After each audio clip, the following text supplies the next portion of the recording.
Muito bem, abra sua Bíblia no texto de Êxodo, capítulo 14. Esse é um texto muito conhecido porque, inclusive, é tema aí de novelas da Record, tema, inclusive, de filmes, e não só os da Record, mas filmes antigos, porque trata de um momento épico da história de Israel, que é a abertura do Mar Vermelho. Mas eu gostaria de ler do versículo 1 ao 14, que é um momento que antecede um pouquinho a abertura do Mar Vermelho. Êxodo 14, do 1 em diante. A palavra de Deus diz assim: Disse o Senhor a Moisés: Fala aos filhos de Israel que retrocedam e se acampem defronte de Pi-Hahirote, entre Migdol e o mar, diante de Baal-Zefon, em frente dele vos acampareis junto ao mar. Então Faraó dirá dos filhos de Israel. Só um minutinho, por favor. Então Faraó dirá dos filhos de Israel: estão desorientados na terra, e o deserto os encerrou. Endurecerei o coração de Faraó para que os persiga, e serei glorificado em Faraó e em todo o seu exército. E saberão os egípcios que eu sou o Senhor. Eles assim o fizeram.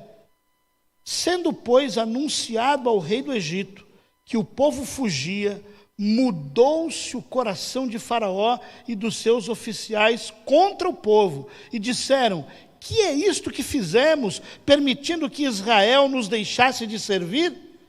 E aprontou Faraó o seu carro, e tomou consigo o seu povo, e tomou também 600 carros escolhidos, e todos os carros do Egito, com capitães sobre todos eles.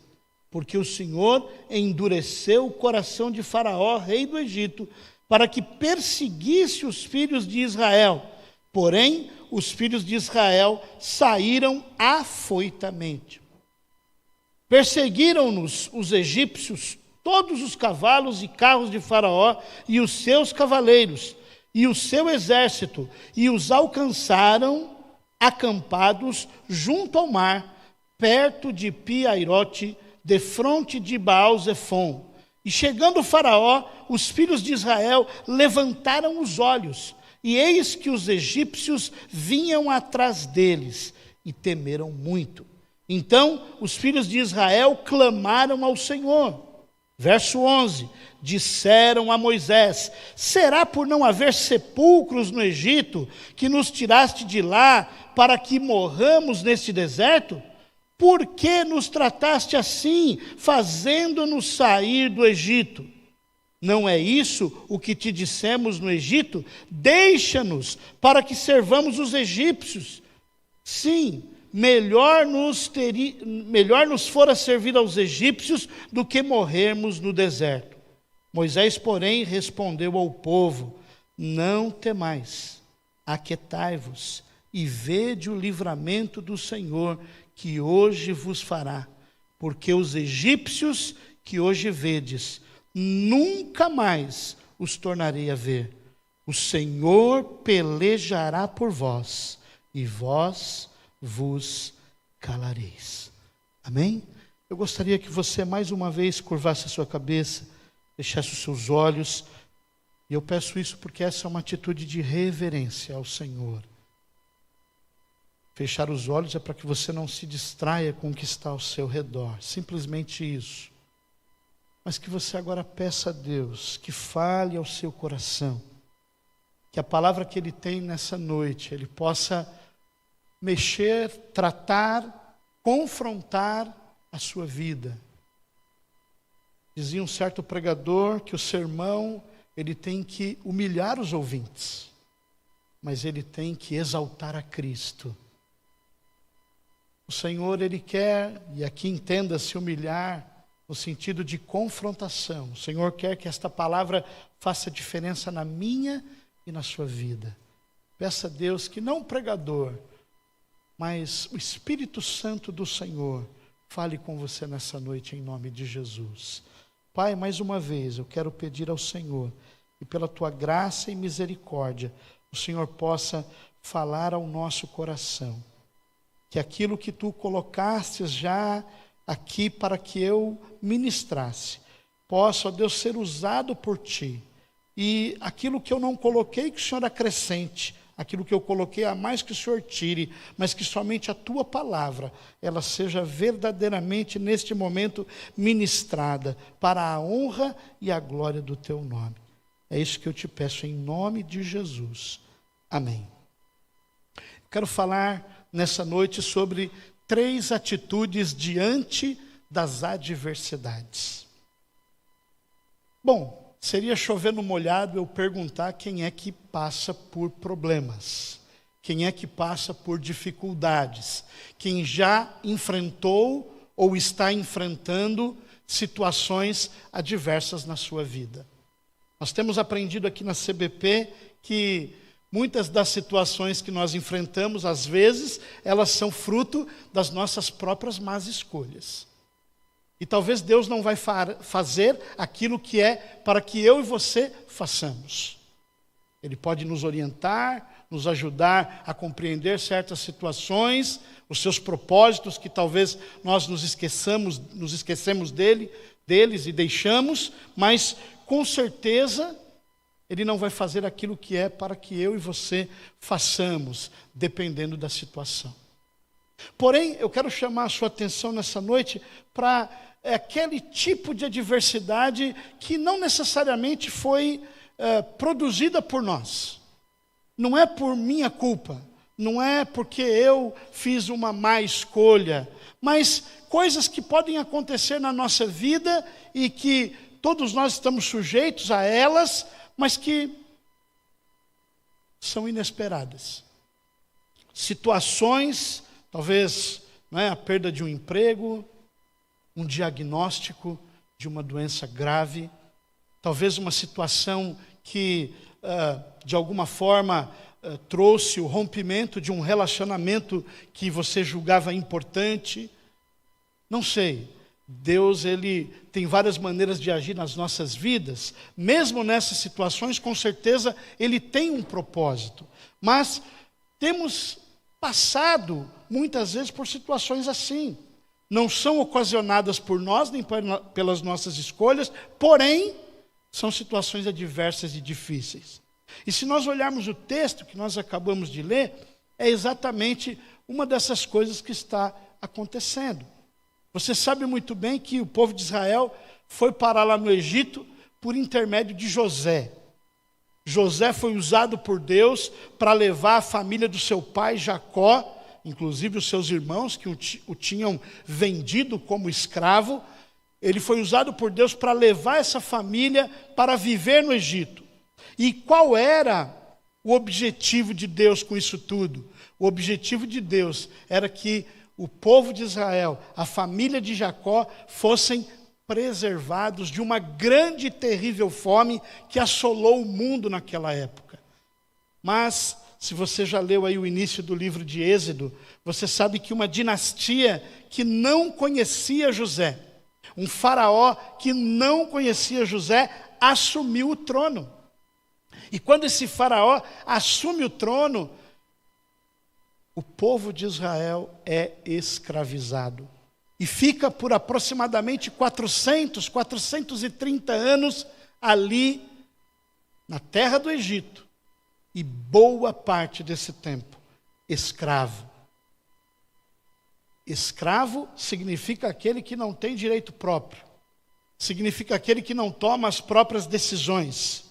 Significa aquele cujo resultado do seu trabalho não é todo seu. Ele pode até ter algo para a sua subsistência, mas o resultado do seu trabalho é para aquele que é o seu Senhor. No caso do povo de Israel, para a terra do Egito. E aqueles homens e mulheres que ali ficaram, sofreram a tal ponto que a Bíblia relata que quando Moisés começa a perceber o seu povo, ele mata um egípcio por conta da crueldade, por conta da situação tão ruim de exploração daqueles hebreus. Uma situação ruim, uma situação adversa. Mas agora, anos depois, após Deus ter levantado Moisés, após Deus ter usado, como você já leu na Bíblia, ou assistiu na Record, não sei, né? As 10 pragas, você sabe muito bem que a diplomacia não foi capaz de tirar o povo lá do Egito. Deus precisou intervir. E interviu de formas extraordinárias na história. E isso resultou em um momento em que, após a morte dos seus primogênitos, os egípcios decidiram, Faraó decidiu deixar o povo ir embora.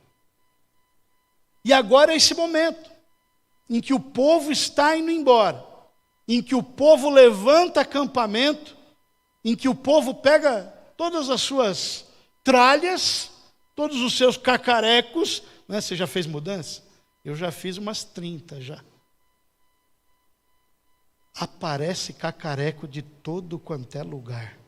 Coisas que você nem sabe que tinha, mas aparece no dia da mudança.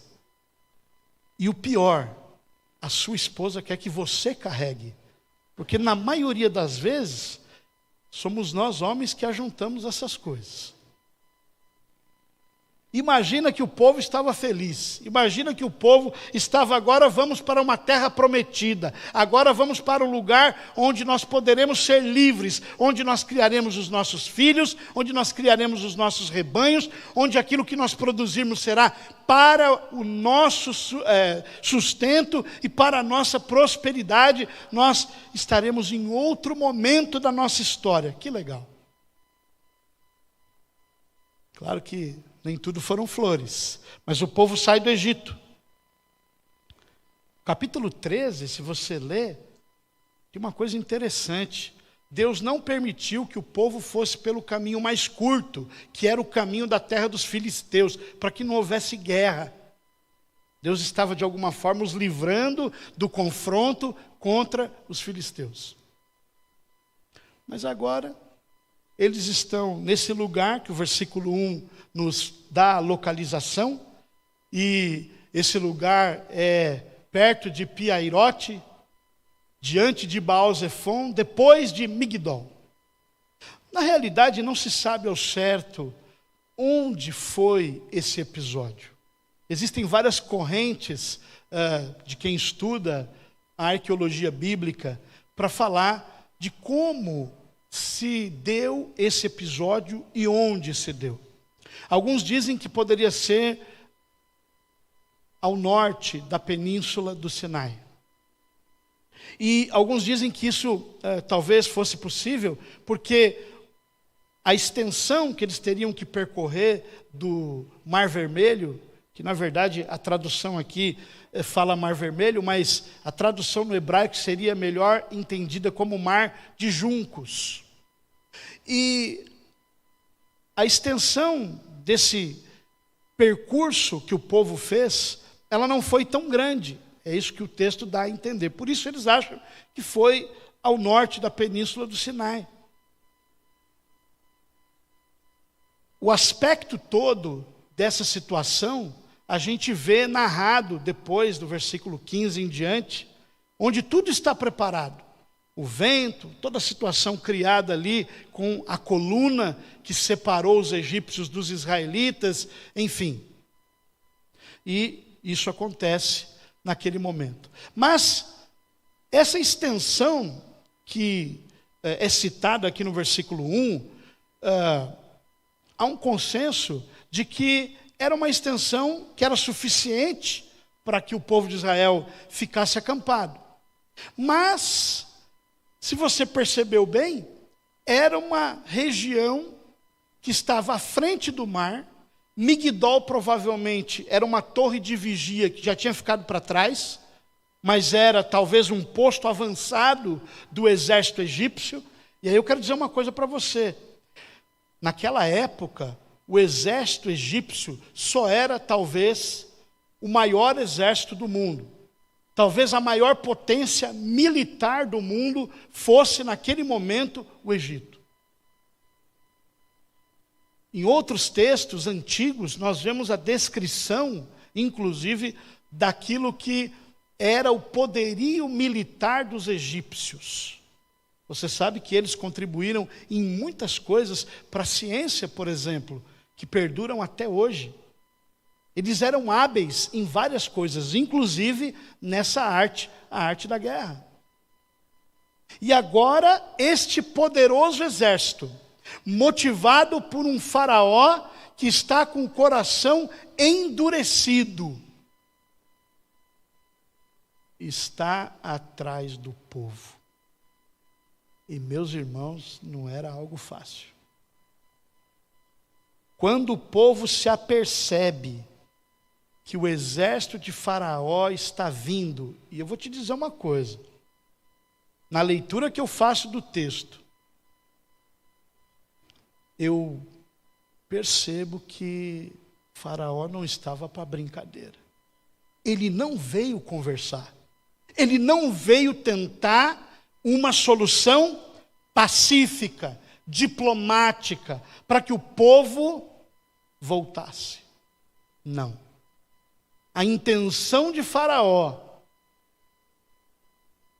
a meu ver, talvez ao ver também de alguns comentaristas, era que Faraó e o seu exército veio para destruir a Israel. Então, diante de si eles tinham o mar, e atrás de si eles tinham um exército com a faca nos dentes para destruí-los. Imagine você que essa situação é uma adversidade, é uma coisa muito difícil. Ela traz vários questionamentos. E diante dessa situação, nós conseguimos ver nesse texto 3 atitudes possíveis que eu gostaria de destacar.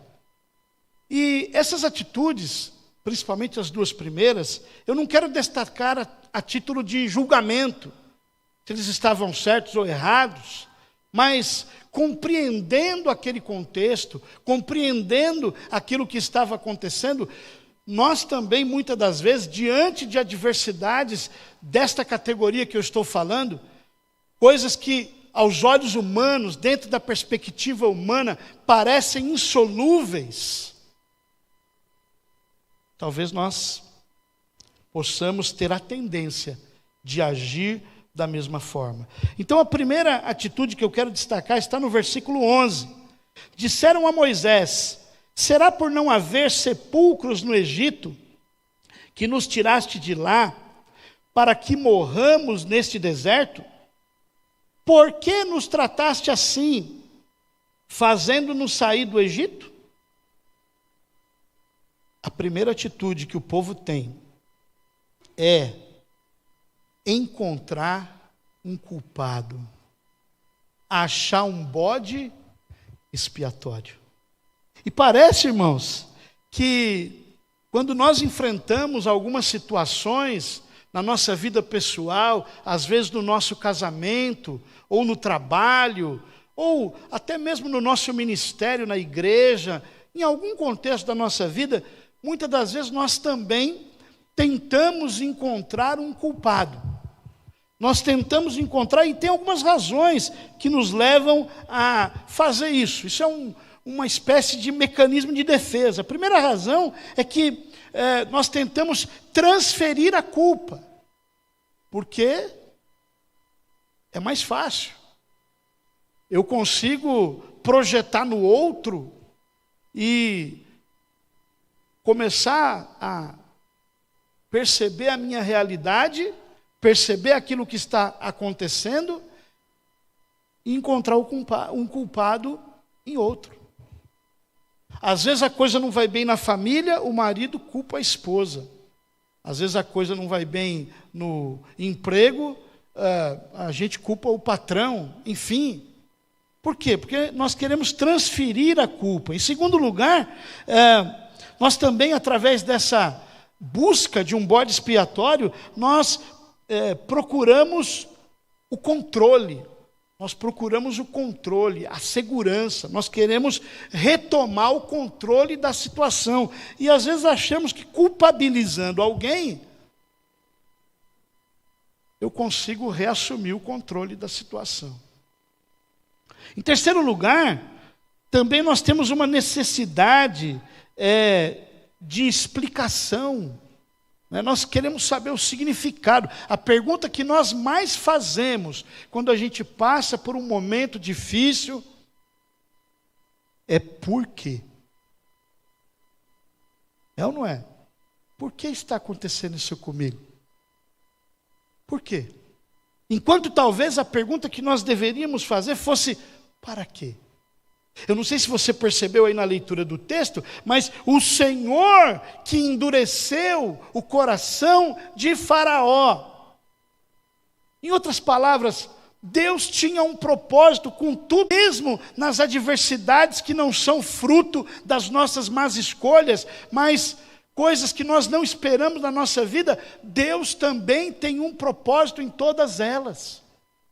E nós não podemos nos esquecer disso. Mas por que nós ainda queremos achar um bode expiatório? Porque, no caso aqui do povo de Israel, isso trazia conforto para o grupo. Um conforto psicológico. É aquela coisa do nós contra ele. Culpado é Moisés. Foi ele quem ficou lá falando na nossa cabeça para a gente sair. Foi ele quem nos convenceu. Foi ele que foi tentar diplomaticamente a saída. Mas ele viu que Faraó não queria deixar a gente sair. Mesmo assim, ele insistiu. Foi ele. Porque, no caso aqui, o grupo se sentia confortável. Às vezes já acontece também em alguns grupos aos quais nós pertencemos. O líder toma algumas atitudes, a coisa não dá certo, talvez não por causa daquelas atitudes que o líder tomou necessariamente, mas o grupo se fecha e fala, não, a culpa é dele. Como se a comunidade às vezes não tivesse responsabilidade, talvez, naquilo, ou não a responsabilidade do que está acontecendo, no sentido de que é uma diversidade que não é fruto de uma má escolha, mas a responsabilidade, talvez, de juntos tentarem achar uma solução. Então, muitas das vezes é mais fácil encontrar um bode expiatório, porque é um mecanismo de defesa que nós acabamos estabelecendo na nossa vida para que possamos lidar com situações que são adversas e muito difíceis.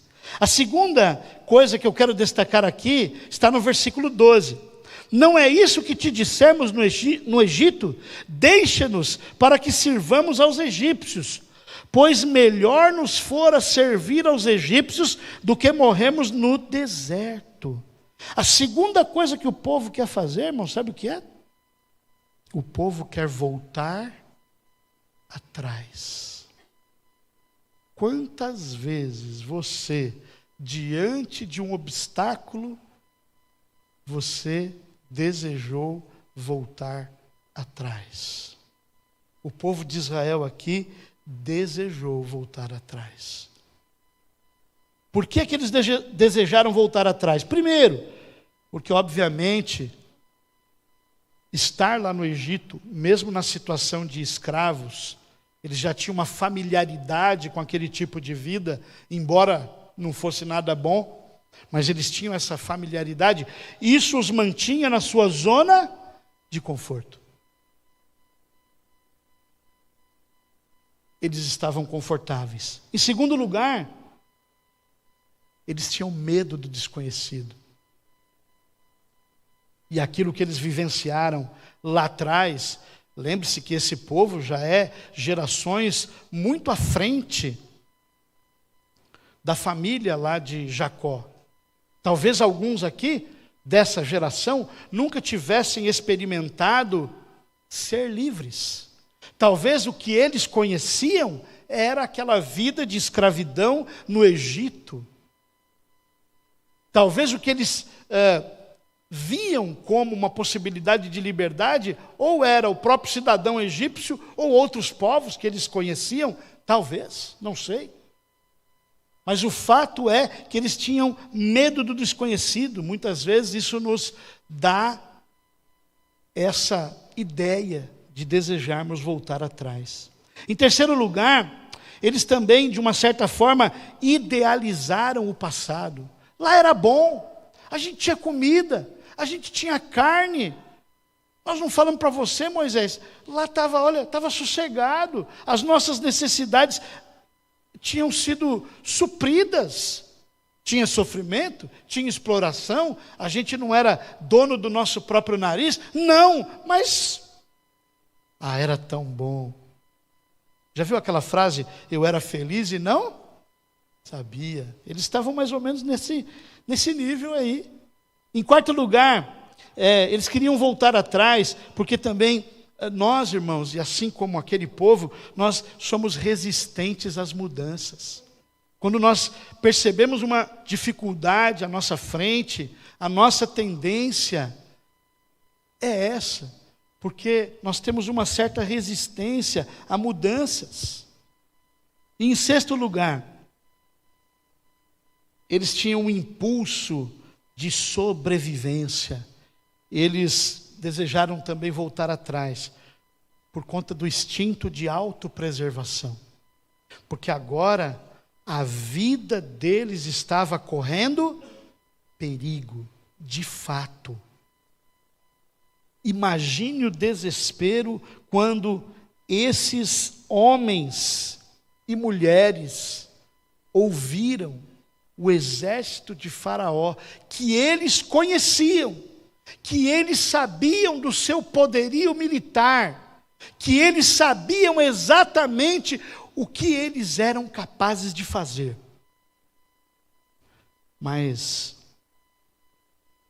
e agora? Houve aqui uma complexidade emocional muito grande. Talvez alguns ainda, mas a gente estava em vias de ser um povo livre. Mas esse sentimento estava meio misturado. Mas lá no Egito, podia ter evitado agora. E agora? O que é que vamos fazer? É um momento de sofrimento intenso do povo aqui. Mas lembre-se de uma coisa, meu irmão. Deus tem um propósito em tudo que faz. Como nós estudamos no período da campanha dos 40 dias, citando o Einstein, Deus não joga dados. E aí então, aleluia, pela graça do Senhor, Deus mais uma vez, e Ele é o personagem central desse texto. Não é o povo, não é Faraó, nem é o próprio Moisés, mas o personagem principal desse texto é o Deus que conduz a história, que ama o seu povo, assim como Ele ama a você e a mim nos dias de hoje. E sabe qual é a intervenção de Deus aí, usando a vida de Moisés? Olha o versículo 13 comigo.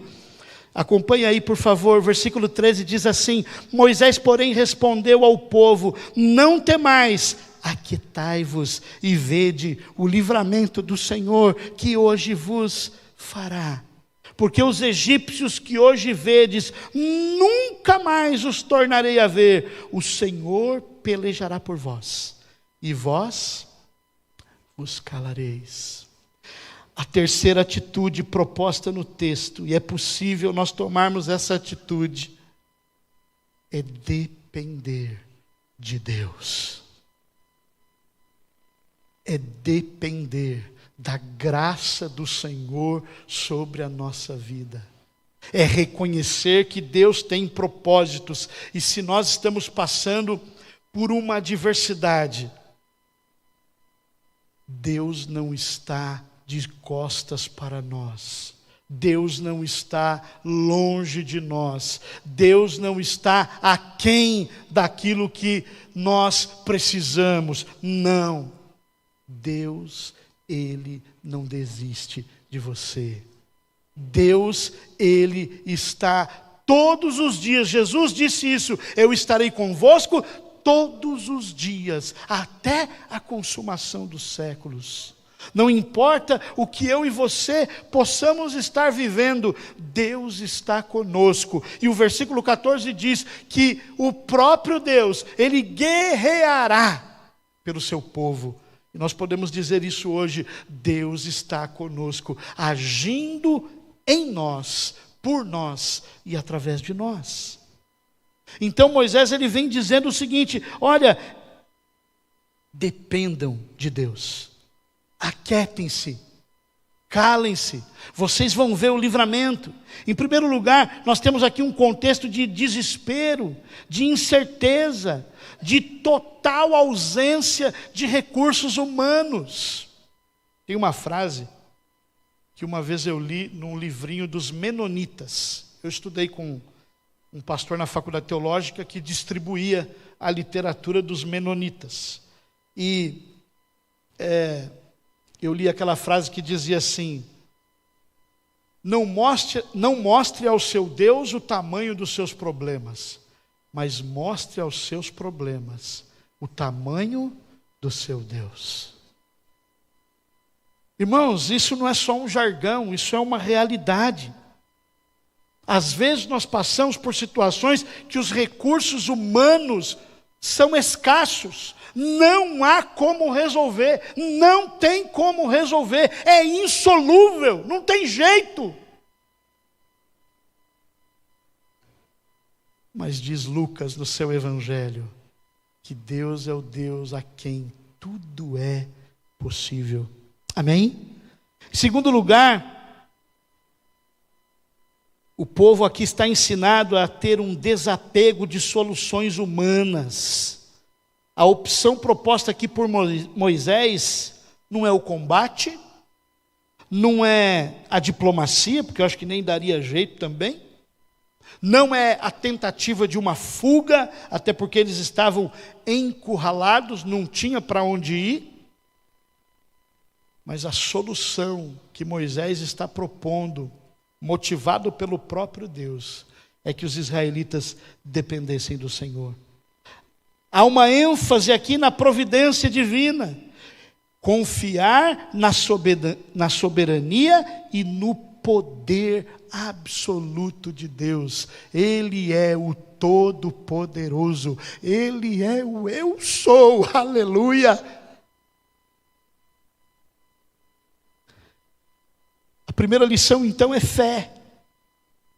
Não é apenas enfrentar a situação, mas é ter confiança em Deus. Irmãos, eu não estou falando aqui, e talvez quando eu falei o título da mensagem, alguns poderiam pensar: será que essa mensagem vai ser uma mensagem de autoajuda? 3 atitudes diante da adversidade. Pode ser que alguém use isso aí em algum livro, em alguma palestra. Mas não era essa a minha intenção. Sabe por quê? Porque aqui não estou falando de autoajuda. A Bíblia não é um livro de autoajuda, mas a Bíblia é um livro de ajuda do alto. A Bíblia traz a nós a ajuda do alto, porque Deus nos ama e nós precisamos nos relacionar com esse Deus, confiando as nossas vidas a Ele. Essa aceitação da dependência divina que é proposta por Moisés, e essa é a segunda lição, ela revela, sabe o que para mim e para você? Ela revela que nós não podemos ser autossuficientes. Quanta gente que confia mais no seu dinheiro, na sua capacidade intelectual, quanta gente que confia mais em si mesmo do que em Deus. E às vezes, irmãos, quando nós aqui expressamos essas atitudes de achar um culpado, há pessoas que culpam o próprio Deus por tantas coisas. Voltar atrás, talvez há pessoas que caminhavam conosco a jornada cristã, viviam conosco na jornada cristã e hoje não estão mais porque vislumbraram algo lá atrás, achando que por conta da realidade adversa que estavam vivendo, era melhor voltar. Mas nessa noite, Deus está falando a mim e a você: dependa de mim. Jesus disse: buscar em primeiro lugar o reino de Deus e a sua vontade, e as demais coisas serão acrescentadas. Eu não estou falando só de coisas materiais. O Salmo 37 diz: entrega o teu caminho ao Senhor, confia nele, e o mais Ele fará. Me permita, para terminar, contar um testemunho pessoal. Eu sou funcionário da Prefeitura de Santos. Entrei em 2012. Concurso de 2011, entrei em 2012. Quando foi em 2013, eu descobri uma hepatite C. Por um acaso. Você já descobriu uma hepatite, uma doença, indo ao shopping? Pois é. Eu fui no shopping e lá tinha uma campanha. E aí um camarada me convidou: não quer fazer o teste? Como eu havia, nos exames admissionais da prefeitura, ouvido do médico: olha, as enzimas do teu fígado estão um pouco altas, quando você puder, faz um exame. Falei: ok. Bom, diante do convite do rapaz lá no shopping, eu falei: eu estou aqui, está vazio, né? Então vamos lá, tenho tempo. Ele falou: olha, mas demora 15 minutos. Eu falei: não tem problema, eu tenho algo para fazer, vou lá resolver, depois eu volto ver o resultado. Quando eu voltei, ele disse assim: olha, sabe o que é? A gente vai ter que fazer de novo. O senhor quer fazer de novo, mas vai ter que esperar mais 15 minutos. Eu falei: não, tudo bem, tá bom. Eu não sou desocupado, irmão, estava fora do meu horário de trabalho, tá? E aí, eu voltei lá, fiz o exame e deu positivo para o contato com o vírus. E aí ele disse assim: olha, o senhor gostaria que nós marcássemos uma consulta na casa da hepatite lá em Santos? Eu falei: sim, já que deu positivo para o contato com o vírus, eu quero saber se a doença está aí ou não, né? Bom, para resumir a história, irmãos, eu fui diagnosticado, passei pelo tratamento com 3 tipos de medicação na época: Telaprevir, Ribavirina e Interferon. Não dá para esquecer. Hoje, pelo que eu tenho sabido de algumas pessoas, a medicação não tem os efeitos colaterais que essa medicação específica tem.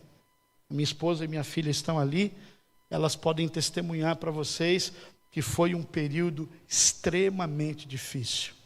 Porque além de mexer com a questão física, essa medicação mexe com o sistema nervoso central. Para vocês terem uma ideia, quando o cachorro latia, eu queria matar ele. E houveram muitas outras coisas que aconteceram nesse tempo por conta desse tratamento. Mas passou. Aliás, a característica de uma adversidade, de um tempo difícil, é que ele é efêmero, ele passa, mas a graça de Deus é eterna. Amém? E aí então, eu voltei a trabalhar. 1 ano e 1 mês de licença, período probatório. Quando eu voltei a trabalhar, a prefeitura me processou administrativamente. E não só me processou, a prefeitura me exonerou por 13 dias do serviço.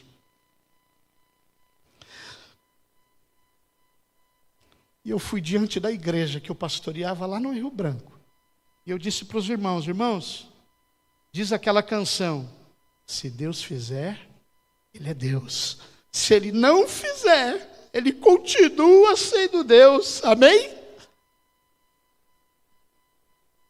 Eu confiei nisso, irmãos. Eu dediquei a minha vida e dependi do Senhor. Eu não sou melhor do que ninguém que está aqui. Simplesmente Deus foi bondoso e manifestou a sua graça na minha vida. E eu voltei. Voltei a trabalhar. E no dia que eu fui reassumir o meu cargo, eles não sabiam nem que documento eu deveria assinar para reassumir o cargo. Ficaram um perguntando para o outro, foram perguntar para o chefe da seção. O fato é, eu já estou de volta, para a glória de Deus, já há alguns anos, na escola onde eu trabalho há 11 anos. Porque Deus é bom. Porque como nós cantamos, Ele é fiel à sua palavra. E para terminar, eu quero dizer para você aquilo que cantamos também, mas que o apóstolo Paulo escreve aos Efésios. Ele faz muito mais daquilo que nós pedimos ou pensamos. Extraordinariamente mais. Eu não sei o que você está vivendo. Eu não sei se o desejo do teu coração era voltar atrás. Ou talvez você tenha eleito aí um culpado, uma culpada para aquilo que você está vivendo de dificuldade. Mas eu sei o antídoto que pode curar tudo isso. Entrega o teu caminho ao Senhor. Confia nele e o mais ele fará.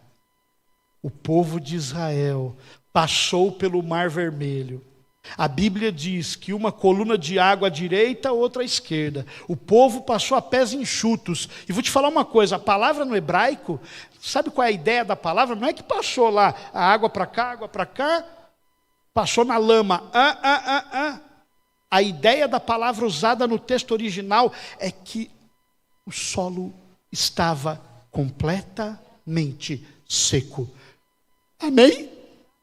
O solo estava completamente seco, porque o resultado da dependência de Deus é o milagre do Senhor nas nossas vidas.